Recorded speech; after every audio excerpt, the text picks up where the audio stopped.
एवं विष्णुपाद परमहंस परिव्रजकाचार्य अष्टोत्तर शत श्री श्रीमद् चरणारविंद भक्ति वेदांत स्वामी प्रभुपाद की, श्री श्री राधा गिरधारी जी की, श्रीमद् भगवद गीता यथारूप की, गीताय गौर प्रेमानंदे। विष्णुपाद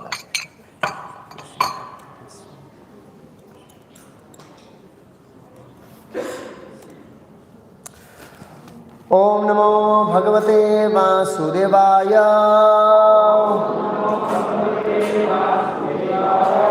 ओम नमो भगवते वासुदेवाय। ओम नमो भगवते वासुदेवाय। भगवद गीता यथारूप अध्याय 10 परमेश्वर का ऐश्वर्य। श्लोक संख्या 23। रुद्राणाम शंकरा च अस्मि वितेशो यक्षा रक्षसाम वसूनाम पावका च अस्मि मेरुः शिखिणीनाम अहम रुद्राणां शंकर चास्मि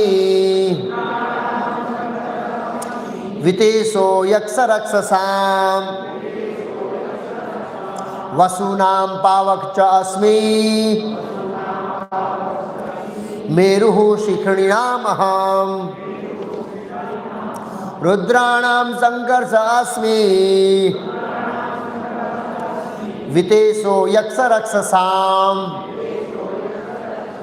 वसूनां पावक च अस्मि मेरुः शिखिणीनाम अहम रुद्राणां शंकर चास्मि वितेशो यक्ष रक्षसाम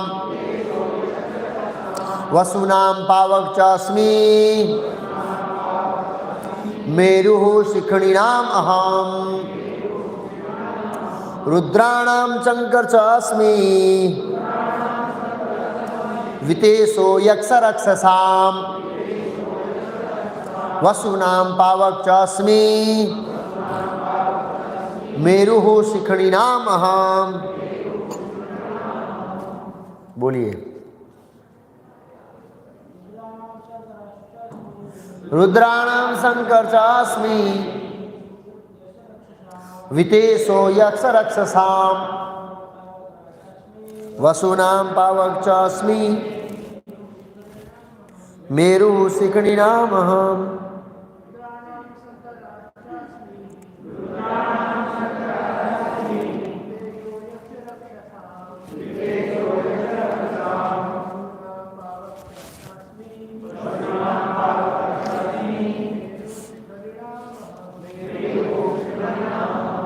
माताएं, रुद्राणाम शंकर चास्मि वितेशो यक्ष रक्षसाम वसूनां पावक च अस्मि मेरु शिखिणीनामहम्। शब्दार्थ, अनुवाद और तात्पर्य श्री भक्ति वेदांत स्वामी प्रभुपाद इस्कॉन संस्थापक आचार्य द्वारा रुद्राणाम समस्त रुद्रों में शंकर शिव जी च भी अस्मि हूँ वित्त ईशः देवताओं का कोषाध्यक्ष यक्ष रक्षसाम यक्षों तथा राक्षसों में वसूनाम वसुओं में पावकः अग्नि च भी अस्मि हूँ मेरु मेरु शिखिणीनाम समस्त पर्वतों में अहम मैं हूँ। अनुवाद, मैं समस्त रुद्रों में शिव हूँ, यक्षों तथा राक्षसों में संपत्ति का देव कुबेर हूँ, वसुओं में अग्नि हूँ और समस्त पर्वतों में मैं मेरु हूँ। तात्पर्य, 11 रुद्रों में शंकर या शिव प्रमुख है। वे भगवान के अवतार है जिन पर ब्रह्मांड के तमोगुण का भार है। यक्षों तथा राक्षसों का नायक कुबेर है जो देवताओं के कोषाध्यक्ष तथा भगवान के प्रतिनिधि है। मेरु पर्वत अपनी समृद्ध प्राकृत संपदा के लिए विख्यात है। ओम अज्ञानतिमिरान्धस्य ज्ञानाञ्जनशलाकया चक्षुरुन्मीलितं येन तस्मै श्रीगुरुवे नमः। नमो ओम विष्णुपादाय कृष्णपृष्ठाय भूतले श्रीमते भक्तिवेदांत स्वामी इति नामिने।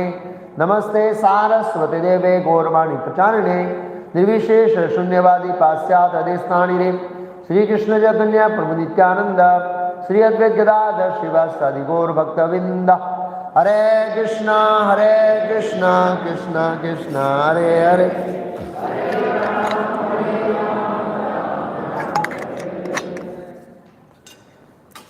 तो आज का जो हमारा विषय है भगवान शिव की स्तुति। भगवद गीता प्राथमिक कोर्स में हम कृष्ण के बारे में अलग अलग दृष्टिकोण से समझे और विष्णु के बारे में समझे। 3 विष्णु, खास करके शिव जी के बारे में हमने कोई चर्चा नहीं किया था। किसके बारे में? हाँ, एक शब्द भी शिव जी के बारे में चर्चा नहीं किया था। तो आज हम अलग अलग दृष्टिकोण से शिव जी के बारे में समझेंगे। तो शिव जी के बारे में समझने से पहले ये जो भगवद गीता का 10वें अध्याय का 23वां श्लोक है, लोग इस श्लोक को गलत दृष्टिकोण से समझते हैं। लोग ऐसे समझते हैं इस श्लोक को पढ़कर कि शिव जी और कृष्ण दोनों क्या है? एक है। और ये श्लोक कौन बोल रहा है? कृष्ण बोले हैं। क्या कह रहे हैं भगवान कृष्ण? क्या कह रहे हैं? रुद्राणाम शंकर च अस्मि, मैं समस्त रुद्रों में शिव हूं। तो शिव और रुद्र दोनों क्या हो गए? एक हो गए। इसलिए हम शिव जी की पूजा करते हैं। बराबर? कृष्ण क्या कहना चाहते हैं इसमें? यही कहना चाहते हैं या और कुछ कहना चाहते हैं? इस श्लोक को गलत तरीके से समझते हैं। तो शास्त्रों को समझने से पहले एक तो गुरु साधु शास्त्र से समझना है और कोई एक श्लोक पकड़ के नहीं बैठना है। उसके पीछे आगे पीछे श्लोक क्या रेफरेंस है, क्या टॉपिक चल रहा है, किसके बारे में भगवान बोल रहे हैं, उसको भी समझने का प्रयास करना चाहिए। अगर ये श्लोक यही कहना चाहता है कि शिव जी ही कृष्ण है और कृष्ण ही शिव जी है, बराबर ना, तो फिर कुबेर जी भी कृष्ण हुए ना, बराबर। तो फिर तो अग्नि भी कृष्ण हुए और मेरु भी कृष्ण हो गया। बराबर है कि नहीं? यही कहना चाहते कृष्ण। और भगवद गीता के 10वें अध्याय में बहुत सारे भगवान ने ऐसे बोला, इसमें मैं हूं। हाँ, तो इसमें लिखा है सर्पणानाम अस्मि वासुकी, सर्पों में मैं वासुकी हूं। तो हम लोग वासुकी पूजा क्यों नहीं करते? हाँ, वो भी कृष्ण है। और भगवान ने पीछे का सिंह, हाँ, गजराजों में अवतु, मनुष्य में मैं राजा हूं। तो ये नेता लोग भगवान हो गए ना, क्यों कृष्ण की पूजा करते? नेताओं की पूजा नहीं करते हैं? सिंह का भी बताया भगवान ने, देवर्षि में नारद हूं ऐसे। तो ये क्या कहना चाहते हैं? तो सिंह की क्या लिखा है इसमें? मृगेंद्रो अहम, पशु में सिंह हूं। तो सिंह की पूजा क्यों नहीं करते हम लोग? वो भी कृष्ण है ना, लाइए घर में सिंह की पूजा की, फिर सिंह आपकी पूजा करेगा, फिर आपकी पूजा हमेशा के लिए समाप्त हो जाएगी। मूर्ख है लोग। भगवद गीता में कृष्ण क्या कहना चाहते हैं उसको समझने का प्रयास नहीं करते हैं, एक ही श्लोक को पकड़ के लेकर बैठ जाते हैं। तो ये श्लोक ये कहना चाहता है, मैं उसको बता देता हूं। भगवान अपने ऐश्वर्य को वर्णन कर रहे हैं 10वें अध्याय में। तो अर्जुन ने प्रश्न पूछा था, यहां से प्रश्न पूछा क्या? कृपा करके विस्तार पर मुझे अपने उन देवी ऐश्वर्य को बताए जिनके द्वारा आप इस समस्त लोकों में व्याप्त है। इस लोकों में व्याप्त है। क्या कहा फिर? कथम विद्या आम योगी स्वा सदा परिचिंत्यन केसु केसु सब भावेषु चिंत्यो असि भगवन्मया। हे कृष्ण, हे परम योगी, मैं किस तरह आपका निरंतर चिंतन करूं और आपको कैसे जानूं? हे भगवान, आपका स्मरण किन किन रूपों में किया जाए? तो यहां पर अर्जुन जो है वो भगवान की विभूतियों के बारे में प्रश्न कर रहे हैं कि भौतिक जगत में आपका पावर जो है, एक्स्ट्रा ऑर्डिनरी पावर, विशेष पावर किसके किसके अंदर है? तो भगवान अभी बताया, भगवान इसमें मैं ये हूं, इसमें मैं ये हूं। तो भगवान ने ये भी बताया, पांडवा नाम ओम धनंजय, मैं पांडव में कौन हूं? अर्जुन हूं। तो हम अर्जुन को भगवान नहीं मानते, सिंह को भगवान नहीं मानते, सर्प को भगवान नहीं मानते। लेकिन जब भगवान बोलो रुद्राणाम शंकर सहस्मी, हाँ देखो गीता में लिखा है शिव जी और कृष्ण एक ही है, इसलिए मैं शिव जी की पूजा करता हूं। दोनों ही, कोई अंतर नहीं। लेकिन ये समझना चाहिए कि भगवान यहां पर विभूतियों के बारे में बोले। विभूति का मतलब है भगवान कृष्ण का एक विशेष शक्ति किसी व्यक्ति के अंदर होता है तो उसको विभूति कहते हैं। तो यहाँ विभूतियों का वर्णन चल रहा है। तो भगवान ने यहाँ पर इस श्लोक में कहा है, विस्तरेण आत्मनो योगम विभूतिम च जनार्दन भूय कथय तृप्तिहिम शृण्वतो न अस्ति में अमृतम। हे जन, आप पुनः विस्तार से अपने ऐश्वर्य योग शक्ति का वर्णन करें। मैं आपके विषय में सुनकर कभी तृप्त नहीं होता हूं, क्योंकि जितना ही अधिक आपके विषय में सुनता हूं उतना ही आपके शब्द मुझको अमृत चखना चाहता हूं। तो विभूति के बारे में बोलते हैं। तो भगवान ने कहा, क्या कहा? हंत में कथस्यामी दिव्य ही आत्मा विभूति। फिर विभूति शब्द आया। प्रधान्यत कुरुश्रेष्ठ न अंतो विस्तरित से में भगवान ने कहा, हाँ अब मैं तुमसे अपने मुख्य मुख्य वैभव युक्त मतलब विभूति का रूपों का वर्णन करूंगा, क्योंकि अर्जुन मेरा ऐश्वर्य क्या है? असीम है। और फिर भगवान शुरू करते हैं इसमें, हे अर्जुन मैं क्या क्या हूं? मरुतों में ये हूं, नक्षत्रों में चंद्रमा हूं, ये हूं, उसमें ये हूं, जैसे आज का श्लोक बताया एक्चुअली ऐसे। तो भगवान ने अलग अलग दृष्टिकोण से बताया। तो जब भगवान ये कहते हैं रुद्राणाम शंकर च अस्मि, मतलब शिव जी के अंदर जो शक्ति है वो मेरी शक्ति है। और वितेशो यक्षसाम, संपत्ति का देव मैं कौन हूं? कुबेर हूं। मतलब कुबेर के अंदर जो भी कुबेर की शक्ति जो है वो कृष्ण से आती है। जैसे नाना मंत्री की शक्ति कहां से आती है? नाना मंत्री का पद किसके ऊपर टिका रहता है?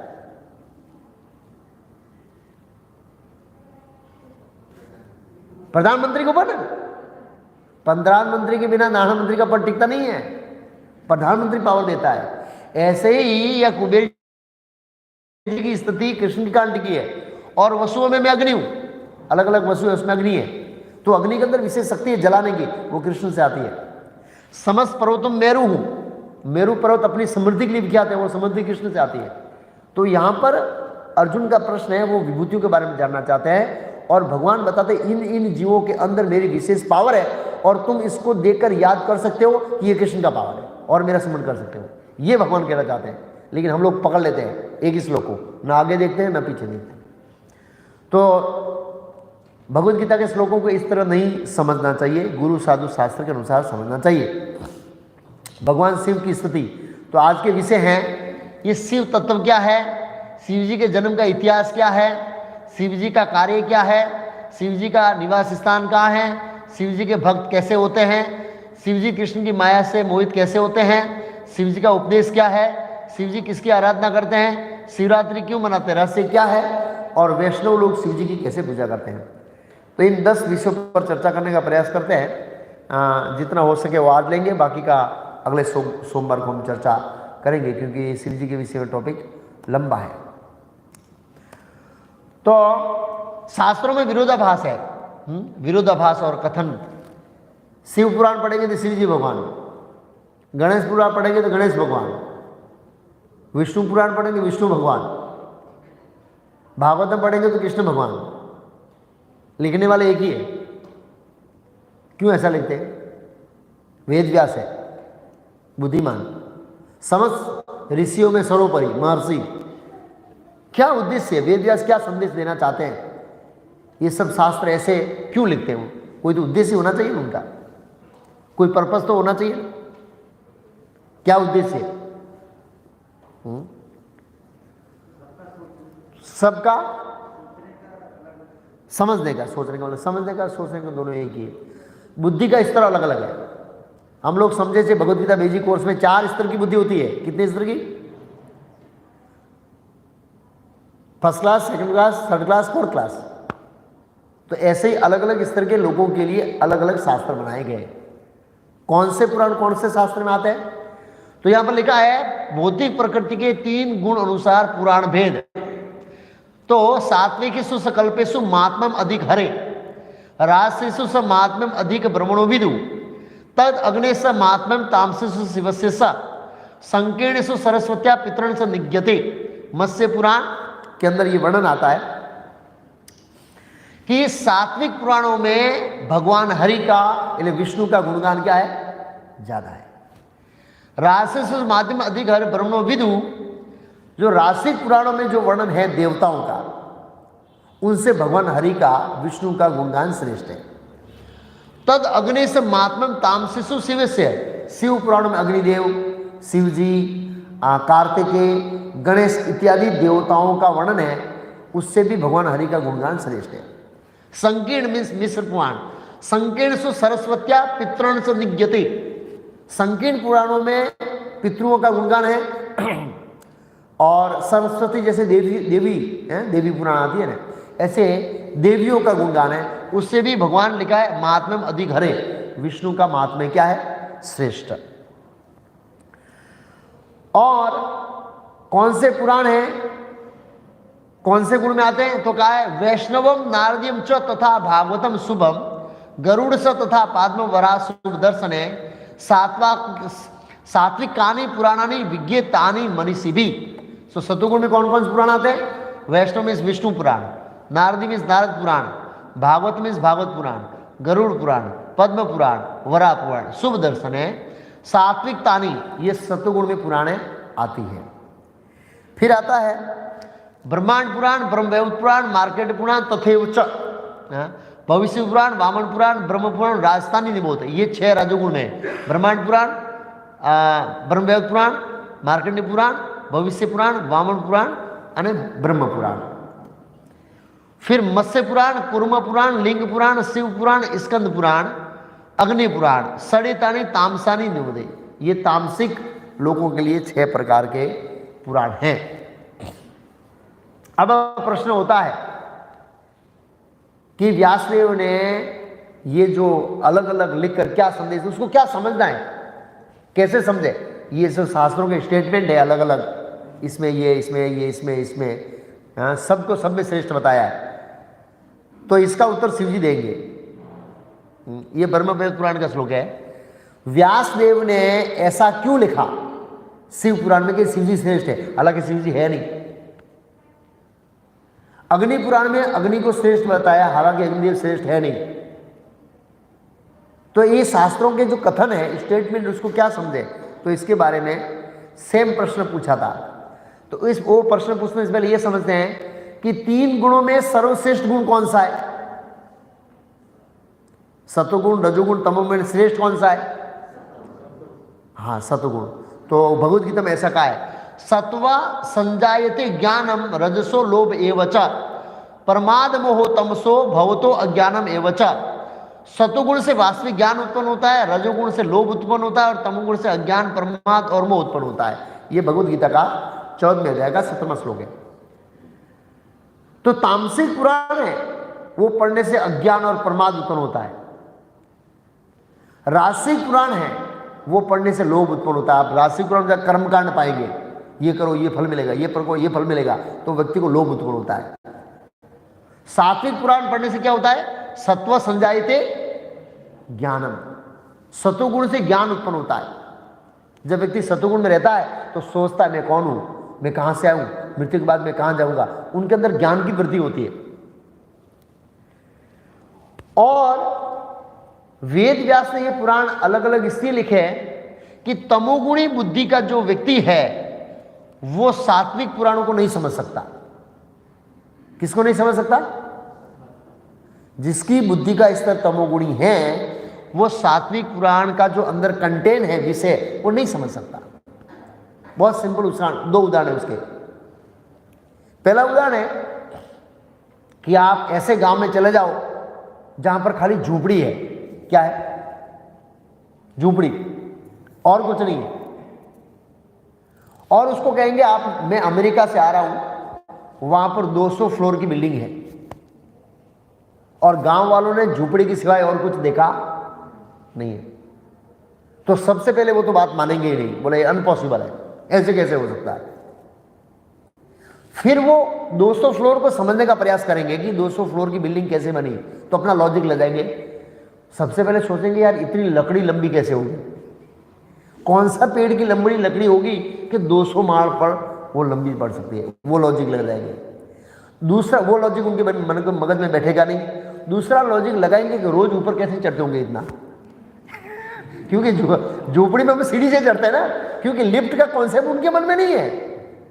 अब लिफ्ट देखी नहीं है, सुनी नहीं है, कॉन्सेप्ट ही नहीं है लिफ्ट का, तो सोचेगा कि रोज कैसे, सामान कैसे चढ़ाते होंगे, नीचे कैसे आते होंगे। और जब उनके लॉजिक फिट नहीं होंगे मगज में तो क्या बोलेंगे? झूठ बोल रहा है। तो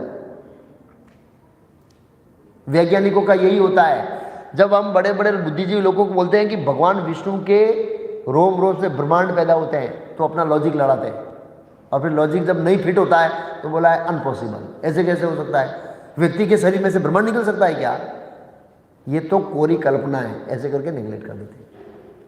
वो गांव वालों के मगज में घुसेगा नहीं, बैठेगा नहीं कि 200 माल की बिल्डिंग बन सकती है, उसमें लोहा लगता है और उसका आरसीसी का फ्लोरिंग होता है, लिफ्ट जैसी सिस्टम है, नहीं घुसेगा, बैठेगा नहीं, देखा ही नहीं, समझ सकती ही नहीं है, लेवल ही नहीं।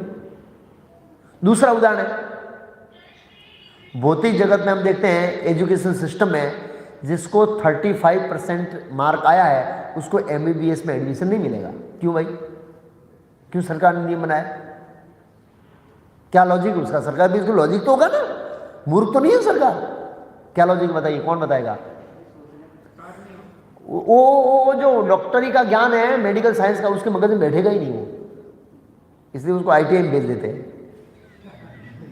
जाओ ये मैकेनिक का काम सीखो, ये कारखाना कैसे चला है, वेल्डिंग कैसे करना है, ये सब सीखो। ये मेडिकल का साइंस उसके मगज में नहीं आएगा।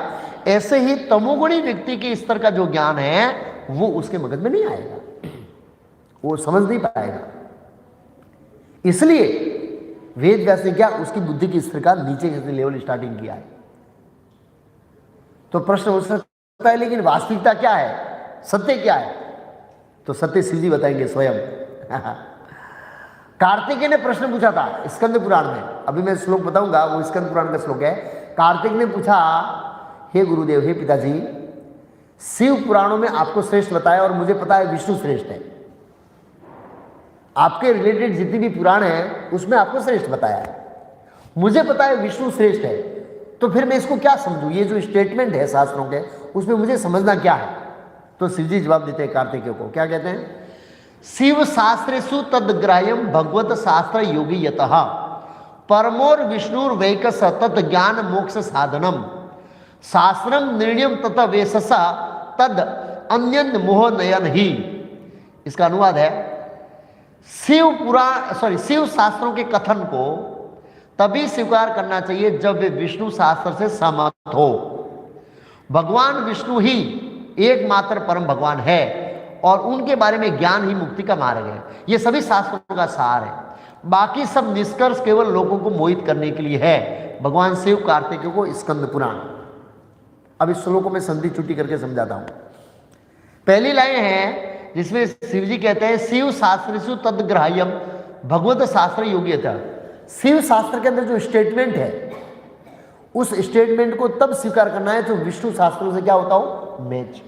अगर विष्णु शास्त्र जो है, विष्णु के संबंधी शास्त्र, उससे मेरे बारे में और मेरे पुराणों के अंदर जो स्टेटमेंट है वो मैच नहीं होता तो रिजेक्ट करना चाहिए। मान लो विष्णु शास्त्र में कहा है कि विष्णु परम है, शिव शास्त्र में कहा है कि शिव जी परम है, तो उसको उस स्टेटमेंट को रिजेक्ट करना चाहिए, स्वीकार नहीं करना चाहिए। स्वयं शिव जी बोल रहे हैं शिव शास्त्रों के कथन स्टेटमेंट तभी स्वीकार करना है जब वे विष्णु शास्त्र से सहमत हो। अगर कोई भी शास्त्र विष्णु शास्त्र से सहमत नहीं है वो रिजेक्ट है। वो क्या है, रिजेक्ट। फिर आगे का है परमोर विष्णुर वही कसहा। भगवान विष्णु एकमात्र परम भगवान है। वो श्लोक सिंपल है, परमोर विष्णु वही कसहा तद ज्ञान मोक्ष साधनम। और विष्णु के बारे में जो ज्ञान है वही मोक्ष का साधन है। क्यों? क्योंकि सत्वे संजायते ज्ञानम, उससे ज्ञान उत्पन्न होगा। तमोगुणी पुराणों के अंदर ऐसे ऐसे स्टेटमेंट है जिससे व्यक्ति मोह से बाहर नहीं निकलेगा। जब मोह से बाहर नहीं निकलेगा तो बनाया क्यों, तो उसको भी समझते हैं। अच्छा, परमोर विष्णु वैकस तद ज्ञान मोक्ष साधनम शास्त्र निर्णयम तव्वे ससा। यह सभी शास्त्रों का सार है, निर्णय है। ये निर्णय है सभी शास्त्रों का कि विष्णु के रिलेटेड जो ज्ञान है वही मुक्ति दिलाएगा। ये शास्त्रों का निर्णय पर, और उनके बारे में ज्ञान ही मुक्ति का मार्ग है। ये सभी शास्त्रों का शास्त्रम निर्णय तवे सहा। अब कोई प्रश्न करे कि जो बाकी के स्टेटमेंट है उसका क्या, जैसे अग्नि पुराण में अग्नि को भगवान बनाया, शिव पुराण में शिव जी को भगवान बनाया, कार्तिक पुराण में कार्तिक को भगवान बनाया, गणेश पुराण में गणेश को भगवान बनाया, उस स्टेटमेंट को क्या समझे? तो लिखा है तद अन्य नयन मोह नयन ही। बाकी सब निष्कर्ष मीन्स स्टेटमेंट केवल लोगों को मोहित करने के लिए। क्या करने के लिए? अब एक प्रश्न होता है, शास्त्र का उद्देश्य क्या है? मोह से बाहर निकालना, बराबर। अब वेद व्यास स्वयं क्या कह रहे हैं, बाकी के स्टेटमेंट लोगों को मोहित करने के लिए मैंने लिख दिया। अरे भाई क्यों मोहित करने के लिए लिखा है?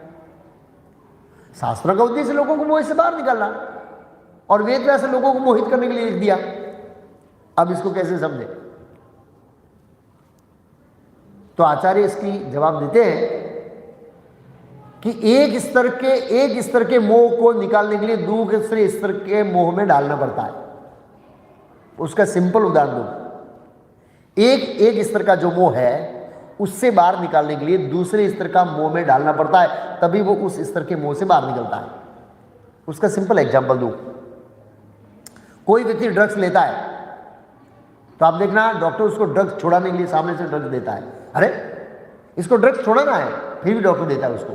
क्यों? क्या उद्देश्य है डॉक्टर को देने का? मैंने उदाहरण दिया था, उसको रिड्यूस करना। 100 ग्राम लेता है तो 70 ग्राम, 50 ग्राम, 30 ग्राम, 10 ग्राम, 5 ग्राम, 0। ऐसे ही हमको भौतिक जगत में एक पराकाष्ठा का मोह हो गया है।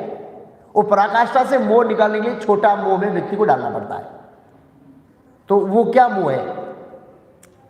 जैसे ये उदाहरण तो फिट हो गया, लेकिन अभी शास्त्र का एंगल से समझाऊंगा इसको कि एक व्यक्ति है जिसकी श्रद्धा तमोगुणी है। क्या है? तमोगुणी है। अब उसको तमोगुणी शास्त्र नहीं दिया जाएगा, तमोगुणी धार्मिक व्याख्यान नहीं दिया जाएगा, तो वो विष्णु के पास नहीं जाएगा। सात्विक पुराण नहीं पढ़ेगा, उसका लेवल नहीं, उसका भेद ही नहीं है। और तमोगुणी पुराण में वो पढ़ेगा शिवजी परम है, तो शिवजी के अंदर क्या आएगा? फेत आएगा उसका। क्या आएगा? अरे यार शिवजी परम भगवान है, पूजा करो। जब उसको पता लगेगा शिवजी परम भगवान नहीं है और कृष्ण परम भगवान है, अब वो कृष्ण के पास जा नहीं सकता क्योंकि उसका फेत नहीं है। शिवजी के पास नहीं जा सकता क्योंकि वो परम नहीं है। तो उसकी आध्यात्मिक उन्नति होगी नहीं। वो क्या करेगा, वो सतोगुणी पुराणों में नियम बहुत सारे बनाए हैं, वो सोचेगा ये नियम पालन करना मेरे लिए कठिन है, छोड़ देगा, वो स्पिरिचुअल लाइफ को रिजेक्ट कर देगा, उसका स्पिरिचुअल प्रोग्रेस होगा ही नहीं। तो वेद व्यास का ये उद्देश्य था शिव जी को श्रेष्ठ इसलिए बताना ताकि उसको फेथ आए और वो शिव जी की पूजा करेगा तो धीरे धीरे उसका उत्थान होगा। ब्रह्म पुराण में ऐसा कहा है कि व्यक्ति धार्मिक जीवन में आता है तो पंच उपासना की स्थिति से गुजरता है। सबसे पहले लोगों की श्रद्धा सूर्य देव में आती है धार्मिक जीवन में प्रवेश करने। क्यों? प्रत्यक्ष देवता है। कई बार देखें लोग सूर्य को पानी चढ़ाते हैं सुबह में, देखते हैं सूर्य प्रकाश देता है और मैं देखता हूं देवता को। तो भौतिक जगत का नियम है सीन बिलीविंग, जिसको देखते हैं पहले उसके ऊपर श्रद्धा रखते हैं क्योंकि हम लोग इनोसेंट अज्ञानी है। फिर सूर्य के ऊपर से फेस जाता है शक्ति के ऊपर। लोग बोलते हैं शक्ति सब कुछ कर रही है, दुर्गा देवी शक्ति। सेकंड स्टेज, थर्ड स्टेज जाता है वो गणेश जी के ऊपर। गणेश में जो गणेश चतुर्थी की पूजा होती है वो नहीं, वो तो शास्त्र के अनुसार नहीं है। फोर्थ स्टेज में व्यक्ति शिव जी के पास जाता है और फिफ्थ स्टेज पे वो विष्णु के पास पहुंचता है। ऐसा ब्रह्म पुराण में कहा है। ग्रेजुअली उसका उत्क्रांति होता है श्रद्धा की और मानसिक स्तर की। ऐसे तो वेद व्यास ने जो तमोगुणी जीव है उनको आगे बढ़ाने के लिए शिव जी को परम बताया ताकि उसके ऊपर फेथ आए। लेकिन शिव जी है नहीं, वो एक प्रकार का मोह था। वो मोह किस लिए था? स्पिरिचुअलिटी में फेथ लाने के लिए, एक आध्यात्मिक जीवन में फेथ लाने के लिए मोह था। ये वेद व्यास का उद्देश्य है इस तरह से शास्त्र को लिखने का। आचार्य कहते हैं जब व्यक्ति को परम सत्य पता लग जाता है, परम सत्य विष्णु है, तब उसको देवताओं का आश्रय लेने की जरूरत नहीं है, विष्णु का ही आश्रय लेना चाहिए।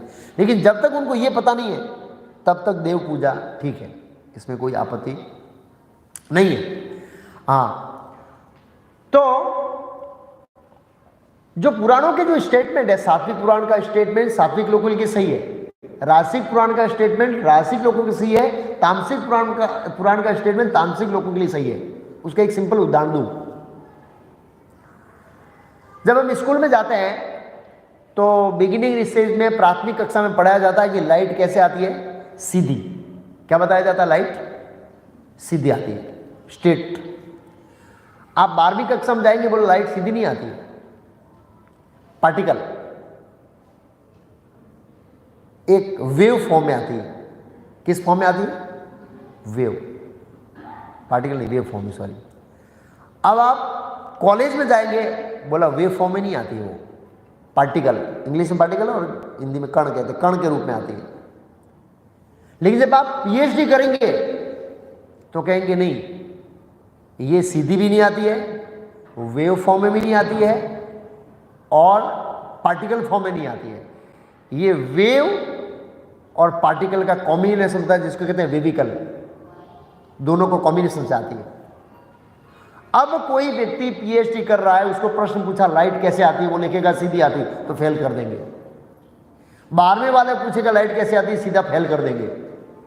लेकिन प्राथमिक के पूछेंगे लाइट कैसे आती, सीधी तो पास कर देगा। हाँ, क्यों ऐसा है? जैसे गणित का स्तर अलग अलग होता है ना, ऐसे ही लोगों के मानसिक स्तर का अलग अलग बताया है। तो अपने अपने गुण के अनुसार, अपने अपने शास्त्रों के स्तर के अनुसार सही है। और एक दृष्टिकोण से देवता सर्वोपरि, ये बात सही है, वन एंगल, इसमें कोई गलत नहीं है। शिव जी सब देवों के देव महादेव है, सब देवता सर्वोपरि भगवान है एक दृष्टिकोण में। कैसे? क्षेत्र के हिसाब से। किसके हिसाब से? जैसे गांव में सरपंच श्रेष्ठ होता है, डिस्ट्रिक्ट में कलेक्टर श्रेष्ठ होता है, गुजरात में सीएम श्रेष्ठ होता है, भारत में पीएम श्रेष्ठ होता है। वो अपने अपने क्षेत्र में सब श्रेष्ठ है, लेकिन एक क्षेत्र की लिमिटेशन से बाहर वो श्रेष्ठ नहीं है। तो देवता अपने क्षेत्र में श्रेष्ठ है। लोग बोले, कई बार लोग तर्क करते हैं सब लोग सभी जगह सही है, ऐसा नहीं हो सकता। सीएम बोलेगा मैं पीएम हूं, तो हम स्वीकार करेंगे? नहीं। तुम सीएम हो, सीएम स्वीकार करो और तुम्हारा क्षेत्र स्वीकार करो, तो उसका क्षेत्र की लिमिटेशन है। तो ऐसे ही हर एक देवताओं के क्षेत्र की लिमिटेशन है। ये ब्रह्मांड का ब्रह्मा जी एक इंचार्ज हो सकता है, लिमिटेशन है। अनंत कोटि ब्रह्मांड के अधिपति तो विष्णु ही है, कृष्ण है। देवों के देव महादेव शिव जी सही है, भगवानों के भगवान नहीं है। ये पॉइंट हमको याद रखना चाहिए। तो कहने का मतलब है अपने अपने एरिया में सब सर्वोपरि है, वो एंगल सही है, लेकिन एक परम सत्ता जो भगवान है वो डिफरेंट चीज है। ये समझने का प्रयास करना चाहिए। ओके, अब हम समझेंगे शिव जी और विष्णु में अचिंत्य भेदाभेद। अचिंत्य भेदाभेद का मतलब है भेद है भी और नहीं भी, ऐसे।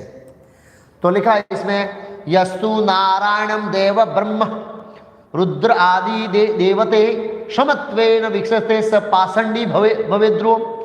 जो व्यक्ति ब्रह्मा तथा शिव जैसे देवताओं को श्री नारायण के समकक्ष मानता है उसे अपराधी तथा पाखंडी माना जाता है, पद्म पुराण। नीचे लिखा है जो मेरे और शिव जी में भेद करता है वो नरक में जाता है। ऐसा कौन बताते हैं? कौन बताते हैं ऐसा? भगवान विष्णु। दोनों स्टेटमेंट में, एक ही पुराण में दो स्टेटमेंट है और दोनों में क्या है? विरोधाभास है ना। ऊपर कहा है कि जो व्यक्ति ब्रह्मा शिव जैसे देवताओं को श्री नारायण मतलब विष्णु के समकक्ष मानता है उसे अपराधी या पाखंडी माना जाता है। नीचे विष्णु कहते हैं जो मेरे और शिव जी में भेद करता है वो नरक में जाएगा। तो हम कहाँ जाए? ऊपर के स्टेटमेंट को स्वीकार करें तो हम पाखंडी, नीचे को फॉलो करें तो नरक में। कहाँ जाया जाएगा? कॉम्प्लिकेट है ना, इसलिए शास्त्रों को अपनी बुद्धि से नहीं समझ सकते हैं, मेंटल स्पेकुलेशन से नहीं समझ सकते हैं। अब इसका समाधान शिव जी ही करेंगे, सॉरी ब्रह्मा जी करेंगे। ये जो कंट्रोवर्सी बताई है इसमें अचिंत्य भेदाभेद का है। अचिंत्य मीन्स भेद है भी और नहीं भी। तो इसके अंदर ब्रह्मा जी कहते हैं क्षीरम यदा दधि विकार विशेष योगात् सजायते नहीं तत्थ प्रगतस्ति हेतु यह संभूतामपि तथा समुपेदि कार्या गोविंदमादि पुरुषम तमाम बजामि। जिस प्रकार दूध खटाई या जामनादि के संयोग से दही में बदल जाता है किंतु फिर भी अपने उपादान कारण दूध से वह न तो सम्मान होता है न ही उससे पृथक होता है, उसी प्रकार संहार कार्य के निमित्त जो शंभु रूप में परिणित हो गए उन आदि पुरुष भगवान गोविंद का मैं भजन करता हूं। ब्रह्म संहिता 5.45। जवाब मिल गया? पीछे कंट्रोवर्सी का जवाब मिला। देखने से पढ़ने से जवाब नहीं मिलता है इसलिए शास्त्र को हम आचार्यों से समझते हैं, गुरु परंपरा से। ये श्लोक ब्रह्मा जी भगवान कृष्ण को कहते हैं और इसमें ब्रह्मा जी शिव जी की स्तुति को क्या करते हैं? स्पष्ट करते हैं। किसकी स्तुति को स्पष्ट करते हैं? शिव जी को। क्या बताया शिव जी की स्तुति? जिस प्रकार दूध खटाई या जामनादि के संयोग से किसमें बदल जाता है? दूध के अंदर दही नाखो, जामन डालो, बदल जाएगा। और किंतु फिर भी अपने उपादान कारण दूध से वह न तो सम्मान होता है न ही उसे पृथक। उसी प्रकार संहार कार्य के निमित्त जो शंभु रूप में परिणित हो गए उन गोविंद को मैं भजन करता हूं। तो ये जो शिव जी का रूप है ये कृष्ण का ही रूप है, लेकिन कैसा रूप है मालूम है? दूध में से दही ट्रांसफर हुआ, बिगड़ा हुआ रूप है, विकृत रूप है। बस ये दोनों में अंतर है। अब इसको श्लोक बहुत सिंपल भाषा में समझाता हूं। दूध है वो दही का कार्य कर सकता है, लेकिन दही दूध का कार्य नहीं कर सकता है। दूध, दही का मूल कौन है? दूध। तो दूध दही का काम कर सकता है, लेकिन दही दूध नहीं कर सकता है। और दूसरा, दूध अमृत जैसा है और वो खटास में उसके अंदर क्या आ गया? विकार आ गया। इसमें विकार शब्द का प्रयोग किया है। हाँ, विकार, विशेष विकार आता है। तो जो शिव जी का स्वरूप है वो भगवान कृष्ण से ट्रांसफर हुआ है, प्रकट हुआ है। और किसके लिए प्रकट हुआ है? यहां पर लिखा उसी प्रकार संहार कार्य के निमित्त, संहार करने के लिए वो भगवान ने रूप अपना प्रकट किया है। उस रूप का हेतु है क्या करना? संहार करना। तो अब आपको यहां पर क्लियर हो गया। देखो बहुत सिंपल भाषा में बताया। अब हम पीछे जाएंगे, पीछे वाले श्लोक में जाएंगे जहां पर ऐसा कहा है कि जो व्यक्ति ब्रह्मा या शिव जैसे देवताओं को श्री नारायण के समक्ष मानता है उसे पाखंडी अपराधी माना जाता है। मतलब दूध और दही समान नहीं, अलग है, दोनों अलग है, एक नहीं मानते हम लोग। लेकिन नीचे कहा है, ये स्टेटमेंट इस तरह से समझे। अब नीचे का स्टेटमेंट इस तरह समझते हैं कि दही का अस्तित्व किसके ऊपर है? दूध के ऊपर है। शिव जी का अस्तित्व कृष्ण के कारण है, क्योंकि वो उनसे प्रकट हुए। आगे हम समझेंगे। शिव जी का प्रागट्य वो मूल तो विष्णु का एक्सपांशन है, विस्तार है। तो दूध, इसमें उदाहरण दिया था उपादान कारण। एक दृष्टिकोण से दूध और दही सेम है, एक दृष्टिकोण से सेम नहीं है, इसलिए हमको क्या लगा है, अचिंत्य विधान। दूध और दही सेम कैसे? क्योंकि दही दूध का क्या है, रूपांतर। दोनों एक सेम क्यों नहीं है? क्योंकि दही दूध का कार्य नहीं कर सकता, उसके अंदर खटास आ गई है। ऐसे ही शिव जी ने तमोगुण ग्रहण कर लिया है। क्या ग्रहण कर लिया है? विष्णु के अंदर तमोगुण नहीं है। शिव जी ने तमोगुण क्यों लिया है? क्या लिखा है इसमें? संहार कार्य करने की, इसलिए वो विष्णु के फॉर्म के जैसा उनका शरीर नहीं है, डिफरेंस है। ये शिव जी और विष्णु के अंदर अचिंत्य भेदाभेद तत्व ज्ञान है। अब एक तत्व की दृष्टिकोण से समझेंगे शिव जी और विष्णु में क्या अंतर है। तो कृष्ण तत्व है, तत्व मीन्स गुजराती में क्या, बंधारण। हिंदी में क्या बोलेंगे बंधारण को? गुजरात में बंधारण, समाज में बंधारण, देश में बंधारण, बंधारण हुए ना, उनकी स्थिति ऐसे। तो कृष्ण तत्व, विष्णु तत्व, शिव तत्व, जीव तत्व, शक्ति तत्व, ये सारे तत्व है, उनका बंधारण है। तो जीव के अंदर 50 गुण है, शिव के अंदर 55, विष्णु के अंदर 60 और कृष्ण के अंदर क्या है, 64। ये गुण डिफरेंस करेंगे। कला अलग है, कृष्ण के अंदर 64 कला है, वो अलग है। गुण अलग है, गुण मीन्स क्वालिटी, सत्यता, दिव्यता, ज्ञान, ये सब गुण में आते हैं ऐसे। तो जीव के अंदर जो 50 गुण है वो अभी काउंट नहीं कराऊंगा क्योंकि बहुत लंबा हो जाएगा। और ये सब गुण का वर्णन एक भक्ति रसम सिंधु करके बुक है, उसमें है। और जीव के अंदर जो 50 गुण है उससे 5 गुण शिव जी में ज्यादा है। ये 5 गुण क्या क्या? अवय, अवय मीन्स शिव जी की जो बॉडी है, मुझे देखते पिक्चर में, अविनाशी है। शिव जी के शरीर में शक्ति का हास नहीं होता है। जैसे हम काम करते हैं थक जाते हैं, तो शिव जी ऐसे नहीं तांडव नृत्य करेंगे, सहार करेंगे, थक जाएंगे, फिर थोड़ा आराम करेंगे, ऐसा नहीं है। अवय है उनका शरीर, उस शरीर में शक्ति क्षीण नहीं होती है शिव जी की बॉडी में। फिर है शिव जी सर्वज्ञ है, इस ब्रह्मांड में क्या हो रहा है कोने कोने में शिव जी जान सकते हैं। नित्य नूतन है, मतलब वृद्ध अवस्था नहीं है शिव जी की बॉडी में, ओल्ड एज नहीं आता है, नित्य नूतन। सच्चिदानंद स्वरूप, पेनलेस बॉडी। कैसी बॉडी है? पेनलेस, उसमें पेन नहीं होता है, पीड़ा नहीं होती है। हमारे शरीर को मारो पीड़ा होती है ना, शिव जी के शरीर में पीड़ा नहीं है, पेनलेस बॉडी है। सर्व योग सिद्ध, जितनी प्रकार की योग सिद्धियां हैं वो शिव जी को प्राप्त है, शिव जी के पास है। तो ये 5 गुण जीव के अंदर नहीं है, लेकिन किसके अंदर है? अब शिव जी से भी 5 गुण ऊपर किसके अंदर है? विष्णु के अंदर है। अचिंत्य शक्ति संपन्न शिव जी की कंपैरिजन में विष्णु अनलिमिटेड एनर्जी को धारण करते हैं। विग्रह, विग्रह में जो शरीर में से कोटि कोटि ब्रह्मांडों की उत्पत्ति करते हैं। हमने बताया महाविष्णु सो जाते हैं तो करोड़ों करोड़ों ब्रह्मांड उत्पन्न होते हैं। कोई भी शास्त्र में ये स्टेटमेंट नहीं है कि शिव जी के शरीर में से कोटि कोटि ब्रह्मांड उत्पन्न होते हैं, कोई शास्त्र में नहीं, इवन शिव शास्त्र में भी नहीं है। विष्णु ही ब्रह्मांड उत्पन्न करते हैं। सभी अवतारों के मूल स्रोत, जितने भी अवतार आते हैं वो उनके माध्यम से आते हैं, ये उनका एक गुण है। मारने वाले को मुक्ति देने वाले, विष्णु जिसको मारते हैं उसको मुक्ति मिल जाती है। कहीं भी शास्त्र में लिखा नहीं है कि शिव जी जिसको मारते हैं उसको मुक्ति मिलती है। जीवन मुक्त आत्माओं को आकर्षित करने वाले, जो लोग जीवन मुक्त है, आत्मा के स्तर पर है, ऐसे जीवों को क्या करते हैं, आत्माओं को क्या करते हैं, आकर्षित करते हैं। ये 4-5 गुण है वो शिव जी के अंदर नहीं है। ये गुण विष्णु के अंदर है, लेकिन ये इनके अंदर नहीं है। अब है कृष्णा, कृष्ण के अंदर जो 4 गुण है वो नीचे वालों के अंदर किसी के अंदर नहीं है। लीला माधुरी, भगवान जो लीला करते हैं ना तो शिव जी करते हैं ना ब्रह्मा जी करते हैं। माखन चोरी की लीला कभी नहीं शिव जी को आपको माखन चोरी करते देखा है? कभी वो शिव जी अपने कभी भक्त का रथ चलाया देखा है? नहीं देखा है, नहीं देख पाएंगे। माखन चोरी करना और बहुत सारी ऐसी भगवान की लीला है जो ना तो शिव जी परफॉर्म करते हैं और ना विष्णु करते हैं। प्रेम माधुरी, भगवान कृष्ण जो अपने भक्तों से प्रेम करते हैं, ना तो विष्णु ऐसा प्रेम करते हैं जैसे सखाओं से, गोपियों से, यशोदा मां से, नंद महाराज से, व्रज के वासियों से जो प्रेम भगवान करते हैं, ऐसा प्रेम ना जो आदान प्रदान ना तो विष्णु करते हैं और न शिव जी और न ब्रह्मा जी करते हैं। प्रेम बंसी माधुरी कभी देखा आपको? शिव जी बंसी बजा रहे? नहीं देखा है आप। रूप माधुरी, कैसी माधुरी? रूप माधुरी। भगवान कृष्ण इतने सुंदर है कि शिव जी भी उनके रूप से मोहित हो गए। आगे बताऊंगा मैं, उनके रूप से शिव जी स्वयं मोहित हो गए।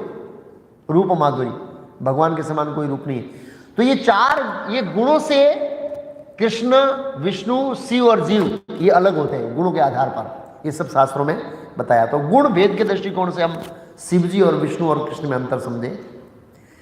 शिव जी माया के साथ में रहते हैं। किसके साथ में रहते हैं? माया के साथ में। श्री शुक उवाच शिव शक्ति युक्त सस्व त्रिलिंगो गुण संवर्ता वैकारिक तेजसस्स तामस सेत्य अहम त्रिदा। सुखदेव गोस्वामी का शिव जी उनकी अपनी शक्ति भौतिक प्रकृति के साथ सदा युक्त रहते हैं। प्रकृति के 3 गुणों की प्रार्थना के प्रतिभाव के रूप में 3 लक्षणों में प्रकट होकर शिव जी प्रकृति के सत्वगुण में, रजोगुण में और तमोगुण में अहंकार के त्रिविध सिद्धांत को क्या करते हैं? धारण करते हैं। तो शिव जी ये संहार करने के लिए ये 3 गुणों को धारण करते हैं।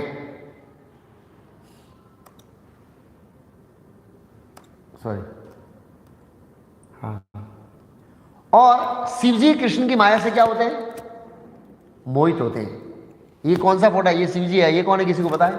भक्त लोग नहीं बताएंगे, नए लोग बताएंगे। मोहिनी अवतार। तो मोहिनी अवतार की कथा मैं कभी डिटेल में कहूंगा, संक्षिप्त में कहूँ कैसे शिव जी कृष्ण की माया से मोहित होते हैं। ये सीन कहाँ का है? ये सीन वैकुंठ का है। शिव जी स्पेशल मोहिनी अवतार देखने के लिए वैकुंठ में गए थे।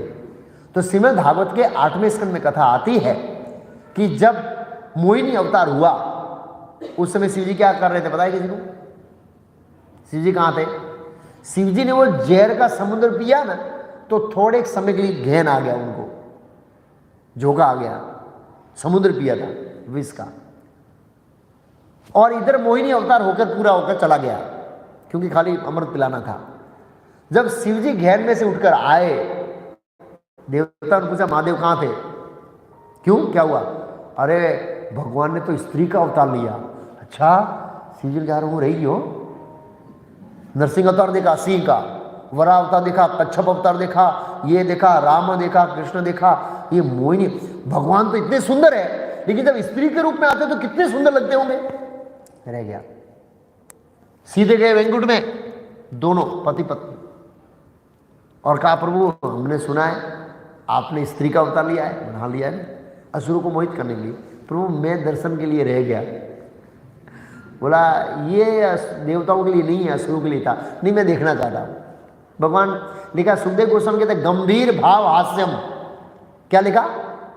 गंभीर भाव हास्यम। भाव मीन्स विथ मीनिंग। भाव का मतलब क्या है? मीनिंग। भगवान गंभीर तरीके से हंसे, मीनिंग के साथ। तो आचार्य कहते भगवान क्यों हंसे?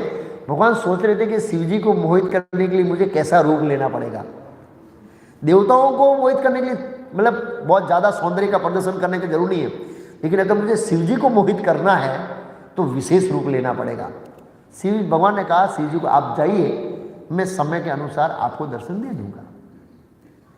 और शिव जी जा रहे थे, पीछे पार्थिव नंदी पर बैठी थी, और भगवान हाथ में गेंद है। भगवान फिर गेंद लेके आए, थोड़ा इधर कूदा रहे, शिव जी इधर देख रहे हैं, इधर देख रहे हैं। कभी कभी मोहिनी अवतार इधर प्रकट होते हैं, कभी इधर प्रकट, ऐसे। पीछे माता पार्वती बैठी, प्रभु कहाँ फापा मारो छो? पर स्त्री को देख रहे आप, पर स्त्री को देख रहे, अच्छा नहीं है। लेकिन भगवान मोहिनी का अवतार का सौंदर्य इतना खतरनाक था कि पार्वती जी पीछे बैठे हैं और शिव जी भाग गए उनको छोड़ के। पार्वती बोलते प्रभु कहाँ जा रहे? तुम घर जाऊँ आऊँ छू। ये मीनिंग था, बोले नहीं गए आप ऐसे, बोला ये उनका भाव था ऐसे। आगे मोहिनी अवतार और पीछे शिव जी दौड़े दौड़े और भगवान हिमालय में ले गए शिव जी को। कहाँ ले गए? देखो याद रखना, यहां पर सुखदेव गोस्वामी ये कथा कह रहे हैं, मैं शिव जी का मजाक नहीं कर रहा हूं। शिव जी का मजाक क्या, शिव जी का अपमान करने वाला की गति क्या होता है मैं अगली बार बताऊंगा। दक्ष प्रजापति ने शिव जी का एक बार गलती किया था, अपराध। क्या हो गया पता है? उसका फल क्या मिला? बकरे का सिर आ गया। किसका सिर आ गया? हाँ, लेकिन सुखदेव गोस्वामी विष्णु की दिव्य स्थिति क्लियर करने के लिए ये शिव जी की लीला करें। अगर आप इसको पढ़ेंगे तो ऐसा लगेगा कि सुखदेव गोस्वामी शिव जी को मजाक कर रहे हैं। मजाक नहीं कर रहे, वो विष्णु की स्थिति को स्पष्ट करने के लिए कथा का उन्होंने व्याख्यान किया है। और भगवान विष्णु लेके हिमालय में और सब ऋषि मुनियों को बता रहे, देखो शिव जी ने मेरी माया को चैलेंज किया था, मेरी माया को चैलेंज मत करना। देवी ऐसी गुणमाया मम माया दुर्त्या, मेरी माया को जितना कठिन है। और अंत में शिव जी का वीर्य स्खलन हो गया और शिव जी ने बाल पकड़ लिया अंत में, तो ऐसे और ऐसे आलिंगन करने की तैयारी में थे, तो भगवान विष्णु चतुर्भुज रूप में आ गए। शिव जी लज्जित हो गए। फिर शिव जी ने स्तुति किया और शिव जी ने कहा, प्रभु मुझे गर्व है कि मैं आपसे पराजित हुआ हूं, गर्व महसूस करता हूं। और फिर भगवान विष्णु ने कहा कि आप, ये मेरा रूप है ना, ये माया का रूप नहीं है, ये मेरा देवी रूप है, दिव्य, इसलिए आप मोहित हुए। माया के साथ तो आप पार्वती के साथ तो रोज रहते हैं, इसलिए आप उनसे मोहित नहीं होते हैं। ये मेरा देवी रूप है, इसलिए आप गिल्टी फील मत करना अंदर कि मैं माया से मोहित। आप माया से मोहित नहीं हुए हैं, मेरे दिव्य स्वरूप से मोहित हुए हैं। ये मेरा दिव्य स्वरूप है, भौतिक स्वरूप नहीं है। वो इसकी डिटेल कथा कहूँगा। तो कहने का मतलब है भगवान शिव जी कृष्ण की माया से क्या होते हैं? मोहित होते हैं। तो इसमें शिव जी स्वयं कह रहे हैं इसमें, ये इसके बाद ये कथा होती है। फिर शिव जाते हैं, कौन? शिव जी जाते हैं जहाँ पार्वती जी माता होती है वहाँ। भगवान शिव ने कहा, हे देवी, आपने अभी पूर्ण पुरुषोत्तम भगवान परमेश्वर की माया सृष्टि का दर्शन किया। मैं पराजित हुआ, उसका दर्शन किया आपने? देखा मैं कैसे पागल की तरह उनके पीछे दौड़ आता है ऐसे। भगवान जीव मात्र के अजन्मा स्वामी है, मैं भी भगवान के मुख्य अंश कला का विस्तार हूं, फिर भी मैं उनकी माया से मोहित हो गया, तो उनका कहना ही क्या जो माया के पूर्ण अधीन है। ये शिव जी स्वयं स्वीकार कर रहे हैं। ये श्लोक माता पार्वती जी को बोलते हैं जब शिव जी परास्त हो जाते हैं, मोहित हो जाते हैं, और भगवान विष्णु चतुर्भुज में आने के बाद जब शिव जी पार्वती के पास जाते हैं तब कहते हैं कि देखा तुमने प्रभु की माया की शक्ति, ऐसे तो हमेशा मोहित होते सभी देवता। श्रीमद् भागवत के प्रथम श्लोक में लिखा, मूयंती ही यत सूर्य, सूर्य मिस देवा, सूर्य हम इस बहुवचन, सभी देवता भगवान की माया से मोहित होते हैं। वो देवताओं को इसमें समझेंगे। लेकिन भगवान विष्णु है, तीन गुण से परे है। हरि ही निर्गुण साक्षात पुरुष प्रकृति पर सह सर्व दुर्गपदष्टा तम भजन निर्गुणो भवेत। परंतु भगवान हरि को प्राकृत गुणों के साथ कुछ भी लेना देना नहीं है। वो सर्वद्रष्टा सनातन साक्षी पूर्ण पुरुषोत्तम है और भौतिक प्रकृति से परे हैं। उनकी भक्ति करने वाले उनके भक्ति प्राकृत गुणों से क्या हो जाते हैं? परे हो जाते हैं। भगवान विष्णु प्रकृति के तीन गुणों से परे, उनका प्रभाव नहीं पड़ता है, क्योंकि भगवत गीता में कहा है प्रकृति क्रिया, सॉरी, ये देवी ऐसी गुण में मम माया गुण, ये मेरी माया है। जैसे जादूगर अपनी जादूगरी से मोहित नहीं होता है ना, जादूगर होता है और वो किसी क्या बोले गुलाब वो फूलों में से मुर्गा निकालता है। कभी देखा है जादूगर स्वयं मोहित हो गया? नहीं, हम मोहित होते हैं उसकी जादूगरी से, स्वयं मोहित नहीं होता है। ऐसे भगवान अपनी माया से मोहित नहीं होते हैं, जीव मोहित होते हैं। वैष्णव जो है वो शिव जी की पूजा कैसे करते हैं? हम मतलब वैष्णव में हम विष्णु के भक्त हैं, वो शिव जी की पूजा कैसे करते हैं? तो इसमें लिखा है वैष्णव नाम यथा शंभु, भगवान शंभु परम वैष्णव है। भागवतम 12वां स्कंद 13वां अध्याय श्लोक संख्या 16।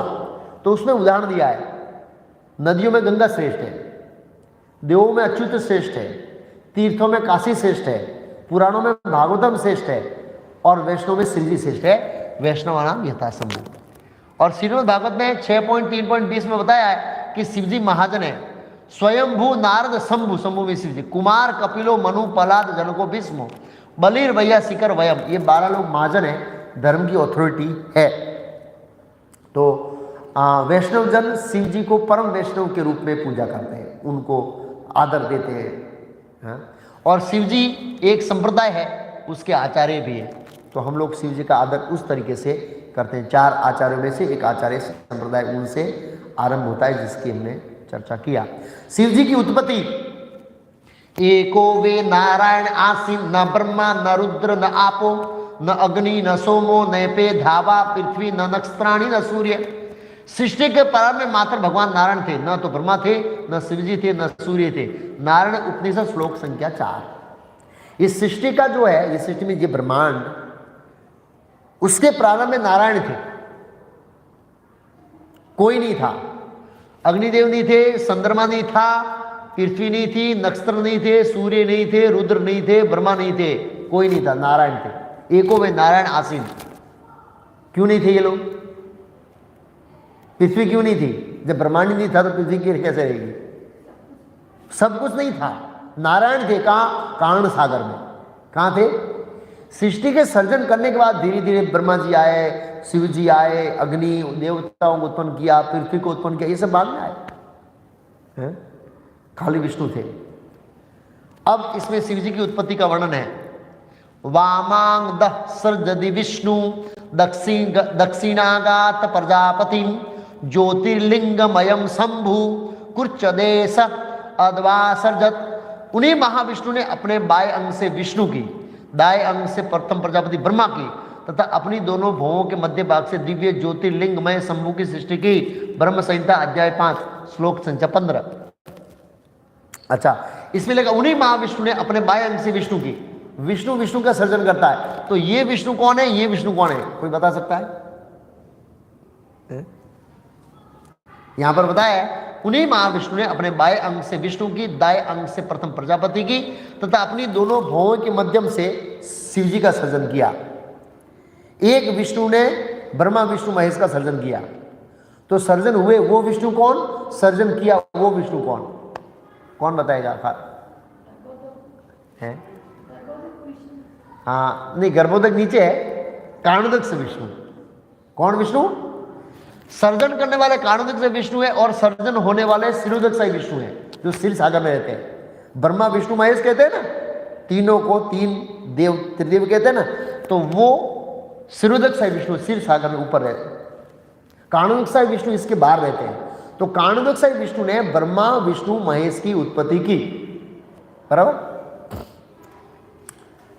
इस भौतिक जगत में शिव जी का प्रागट्य श्रीमद् भागवतम 3रा स्कंद 5वां अध्याय 16वां श्लोक, विष्णु पुराण, पद्म पुराण, शिव पुराण, महाभारत, इस ऐसा लिखा है। ये कौन है? किसी को पता है? ये व्यक्ति कौन है? जोर से बोलिए ना। विष्णु नहीं है, ब्रह्मा जी है। ये कौन है? चार कुमार। ये कौन है? ये बालक देखो,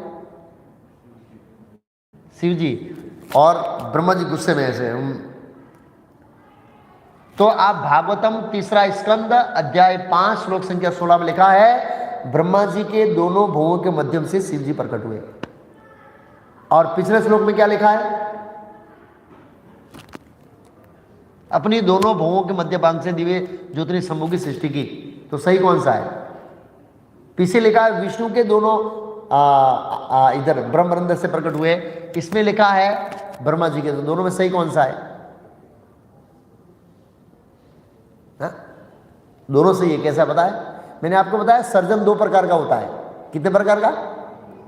सूक्ष्म सर्जन, स्थूल सर्जन। सूक्ष्म सर्जन माइंड में होता है। आर्किटेक्ट बिल्डिंग बनाता है तो सबसे पहले बिल्डिंग माइंड में आती है, फिर स्थूल रूप लेता है, वो सेकेंडरी क्रिएशन है।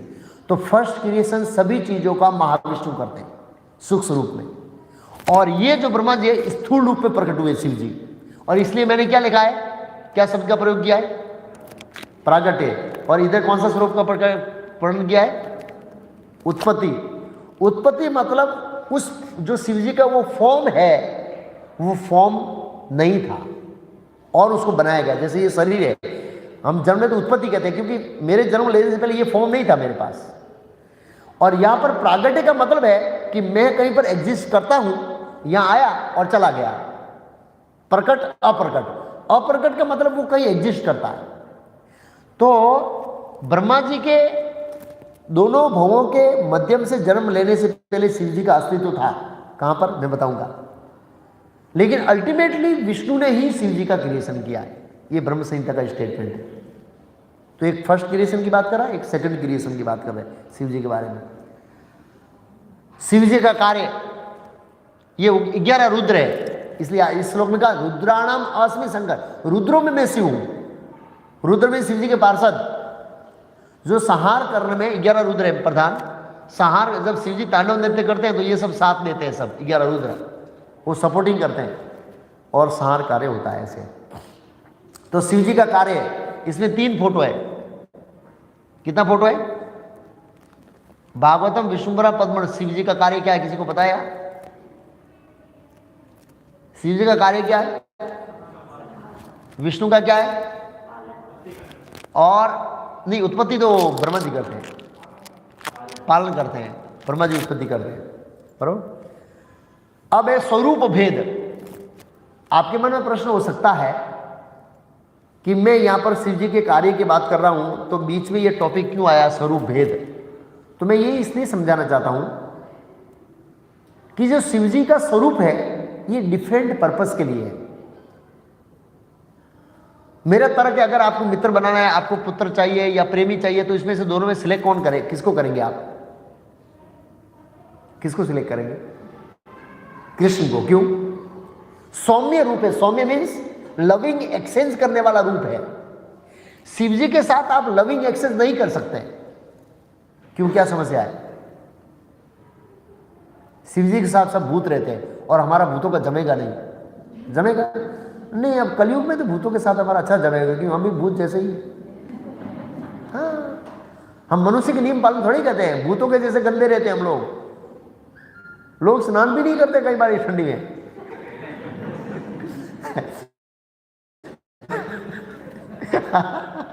हाँ, गंदे रहते हैं लोग। मैं एक बार विजयनगर गया था, एक कॉलेज के स्टूडेंट के रूम में एक जीन्स पैंट लटक रहा था, बहुत गंदा देखा। बोलो कितने टाइम से नहीं हुआ? बोला 3 महीने से नहीं धोया। बोला क्यों? जीन्स पैंट इसके लिए होता है, उसको रोज नहीं धोते। और इतने गंदे तो भूत लोग होते हैं। कलयुग में भूतों के साथ हमारा जम सकता है, अच्छा, क्योंकि हम गंदे हैं, लेकिन एक स्वाभाविक रूप से भूतों के साथ हमारा नहीं जमेगा। शिव जी का जो शरीर है वो लविंग एक्सचेंज करने के लिए नहीं है हमारे साथ। शिव जी लविंग एक्सचेंज नहीं कर सकते हैं। और शिव जी 3 भावों में आपके साथ आदान प्रदान नहीं करते। 3 भाव, वात्सल्य भाव, सख्य भाव और माधुर्य भाव, कॉन्जुगल लव। तो 3 भाव में शिव जी आपके साथ एक्सचेंज नहीं कर सकते हैं। आपने कभी शिव जी का फोटो देखा है कि शिव जी की कोई माता है और ऐसे यशोदा मां की तरह लाल लड़ा रही है शिव जी को? ऐसा कोई देखा है? कोई भक्त ऐसी मां है जिन्होंने शिव जी को गोद में बिठाया और लाल लड़ा रही है? शिव जी के सखा देखिए आप। शिव जी आप मित्रता नहीं कर सकते। मित्र को क्या गले मिलना पड़ेगा ना?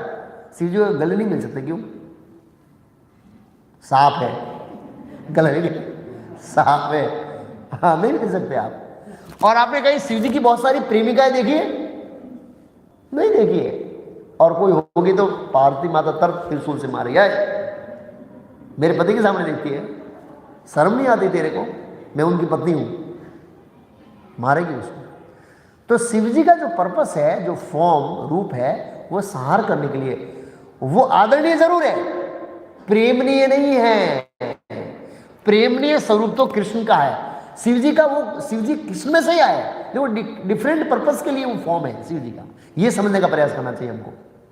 आदरणीय जरूर है। भौतिक जगत में देखिए, पति है वो पति के लिए प्रेम का ऑब्जेक्ट है, और पत्नी है पति के लिए प्रेम का, एक दूसरे का ऑब्जेक्ट। सभी सगे संबंधी आदरणीय है, प्रेमनीय नहीं। पूर्ण प्रेम से पति पत्नी के बीच में होता है। तो ऐसे हमारा जो प्रेम का संबंध है वो कृष्ण के साथ है। दूसरे सभी कृष्ण के ही फॉर्म है, शिव जी का कृष्ण का ही फॉर्म है, लेकिन वो आदर देने के लिए, दूसरे पर्पस के लिए, वो संहार के लिए है। और प्रेम किससे होता है? जिसकी पूजा करते हैं, जिसकी सेवा करते हैं, जिसको समर्पण करते हैं, उससे हमारा प्रेम उत्पन्न होता है। इसलिए हमको सेवा, पूजा और प्रेम किससे करना चाहिए? कृष्ण से करना चाहिए। आदर शिव जी को देना चाहिए। और शिव जी का कार्य क्या है? संहार करना। जब ब्रह्मांड का संहार करने का समय होता है तो शिव जी संहार करते हैं। शिव जी का विशेष कार्य क्या लिखा है इसमें? विशेष कार्य मतलब ये कार्य विष्णु ने दिया नहीं है, लेकिन शिव जी ने वॉलंटरी लिया है। इस फोटो में देखकर बताइए शिव जी का क्या कार्य है, आपको पता है? नहीं, वरदान नहीं, वरदान, ये वरदान बॉडी लैंग्वेज वरदान देने जैसा है, लेकिन ये शिव जी का विशेष कार्य क्या है? आप फोटो और देखिए। है लोगों में प्रॉब्लम सॉल्व करना ना, ये भी नहीं है। ये शिव जी अभी क्या कर रहे हैं? आप देखिए ये क्या कर रहे हैं। सामने ऋषि मुनि बैठे हैं, कथा कर रहे हैं। क्या कर रहे हैं? तो शिव जी का विशेष कार्य है, शिव जी का एक नाम है भूतनाथ, भूतों का उद्धार करना। क्या करना? शिव जी 2 तरीके से भूतों का उद्धार करते हैं। कितने तरीके से? पहला तरीका है वो कथा करते हैं। क्या करते हैं? कथा। और ये भूत लोग क्या है? समझ तो आता नहीं, हम भी भूत लोग जैसे ही है, समझ नहीं आता। मैं देखता हूँ लोग समझ ऐसे देख, ये शिव जी का टॉपिक थोड़ा काज मगज में बैठने वाला नहीं है, बराबर ऐसा है ना, ये क्या बोले ये श्लोक कहाँ से आ गया ये सब ऐसे। तो ये जो भूतों को ये टॉपिक समझ में नहीं आता, लेकिन फिर भी शिव जी के पवित्र वचन कान में जाते हैं तो उनकी आत्मा क्या होती है, शुद्ध होती है। तो भूतों का शुद्ध करके उद्धार करते हैं। देखो ये जो शिव जी का कार्य है ये बहुत जवाबदारी वाला, सहनशील वाला कार्य है। भूतों का उद्धार करना कोई आसान बच्चों का खेल नहीं है। हमको पता है कि किसी के शरीर में एक भूत प्रवेश कर जाता है पूरे घर को हिला देता है, पता है। तो आप क्या समझते हैं सब भूत वहां पर ऐसे बैठे रहेंगे आपकी तरह से है? शिव जी कथा करते हैं तो भूत ऐसे बैठे रहेंगे, हाँ बहुत अच्छा बोल रहे हैं आज, ऐसा बोलते हैं। क्या करते हैं शिव जी, और भूत क्या करेंगे, तूफान करेंगे, कोई सांप को ऐसा करेगा, कोई डमरू हिलाएगा, कोई ऐसे बोलेगा। शिव जी शांति से सहन करते हैं, कथा करते रहते हैं, धीरे धीरे उनका शुद्धिकरण होता है। तो भूतों को उद्धार करना आसान नहीं है, ऐसे ही भौतिक जगत में जीवों का उद्धार करना भी आसान नहीं है। तो एक तो शिव जी कथा करके भूतों का उद्धार करते हैं, और दूसरा कैसे करते हैं मालूम है?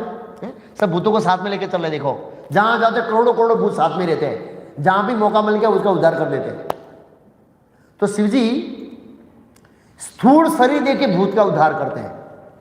भूत के पास स्थूल शरीर नहीं होता, पता आपको, सटल बॉडी होती है, इसलिए भूत दूसरे शरीर में प्रवेश करना चाहता है और उसमें प्रवेश करके कुछ खाना चाहता है, कुछ करना चाहता है, कुछ कार्य करना चाहता है। उसके पास शरीर नहीं होता है, बड़ी पीड़ा होती है, प्यास लगती है, पानी नहीं पी सकते, क्यों? पानी स्थूल है और भूत का शरीर सूक्ष्म है। खाना चाहता है, खा नहीं सकता है, खाना स्थूल है और उसका बॉडी सूक्ष्म है, मन बुद्धि अहंकार का बना हुआ है। इसलिए कई बार देखते हैं किसी के शरीर में भूत प्रवेश करता है। एक बार पेपर में आया साउथ इंडिया में, एक बूढ़ी माँ ने 50 लाडू खा लिए, बाद में पता लगा उसके अंदर भूत था। यस, सत्य करना सही है, भूत शरीर में प्रवेश करता है, इसमें कोई गलती नहीं, करता है। सूक्ष्म बॉडी को दूसरे स्थूल बॉडी से कवर अप कर लेता है इस वजह से। तो शिव जी शरीर देते हैं। शिव जी शरीर कैसे देते हैं? ये कथा भागवत के अंदर है। शिव जी भूतों को ये स्थूल बॉडी कैसे प्रोवाइड करते हैं, ये किसी को पता है? ये कौन है दोनों? ये कश्यप मुनि है, ये अदिति है, सॉरी दीति है, दीति देतियों की माता दीति। संध्या का समय, ये हस्बैंड वाइफ में थोड़ा झगड़ा हो गया है, ऊपर भी झगड़ा होता रहता है, यहां तो होता ही है। अब झगड़ा ये हो गया, ये संध्या के समय है, ये कश्यप मुनि ध्यान में बैठे थे और दीति गई कि मुझे पुत्र चाहिए। तो उन्होंने कहा कि नहीं, अभी शिव जी भूतों को लेकर घूम रहे हैं, अगर इस समय हमारा संयोग हुआ तो शिव जी उसके गर्भ के अंदर भूतों को प्रवेश कराएंगे, बॉडी दे देंगे, संध्या काल में गर्भधान हुआ तो। लेकिन दीति ने नहीं मानी, नहीं आपको मुझे अभी पुत्र दे चाहिए, मुझे जबरदस्ती किया, संग हुआ और संग होने के बाद कश्यप मुनि का शिव जी ने 2 भूतों का प्रवेश करा दिया है। और 2 भूतों का नाम क्या है? हिरण्यकशिपु, हिरण्याक्ष। भूत का मतलब क्या है? दूसरों को परेशान करना। भूत का मतलब क्या?